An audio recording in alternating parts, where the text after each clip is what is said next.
আওয়ামী লীগকে ফেরানোর যে কোনো ধরনের ষড়যন্ত্র 11 দলীয় জোট আমাদের জাতীয় নাগরিক পার্টি আমরা রুখে দাঁড়াবো এবং আমরা রাজপথে নামবো। শহীদ পরিবারের সাথে প্রতারণা আশ্রয় নিয়ে আওয়ামী লীগের সাথে আতাত করে এবং আওয়ামী লীগকে আবারও পুনর্বাসন করার চিত্র আমরা দেখতে পাচ্ছি।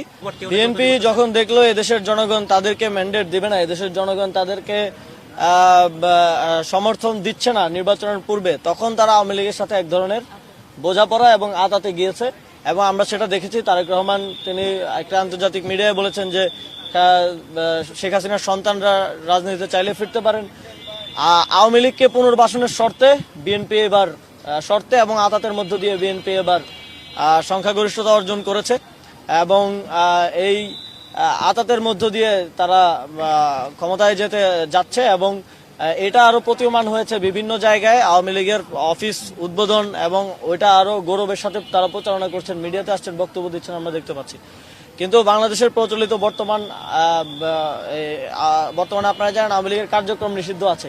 সুতরাং যে কেউ যে আওয়ামী লীগের কার্যক্রম আবার শুরু করার দায়িত্ব নিয়েছেন কিংবা অফিস খুলে দিচ্ছেন, অফিস উদ্বোধন করে দিচ্ছেন, আমরা পটুয়াখালীতে দেখলাম। খুবই দুঃখের সাথে বলতে হয় আমাদের এক সময় আমাদের সহযোগিতা ছিলেন নুরুল হক নূর, তার আসনে তিনি আওয়ামী লীগের দায়িত্ব নিয়েছেন, সেখানেও অফিসে আওয়ামী লীগ আবার যাচ্ছে। এটা একেবারেই আইন বিরুদ্ধ একটা কাজ তারা করছেন। বাংলাদেশের আইন অনুযায়ী আওয়ামী লীগের কার্যক্রম নিষিদ্ধ আছে। সানশাইন আটা ময়দা সুজি,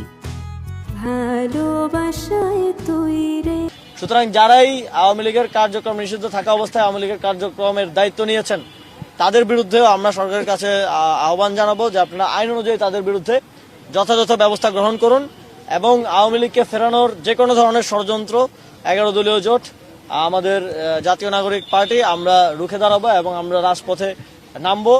এবং এটা খুবই দুঃখজনক যে যেই জুলাই গণঅভ্যুত্থানের মধ্য দিয়ে যে 1400 শহীদের জীবন দানের মধ্য দিয়ে 30,000 আমাদের ভাইদের আহত হওয়া, চোখ হারানো, হাত পা হারানোর মধ্য দিয়ে তারেক রহমান দেশে আসার পথ তার খুললো এবং বিএনপি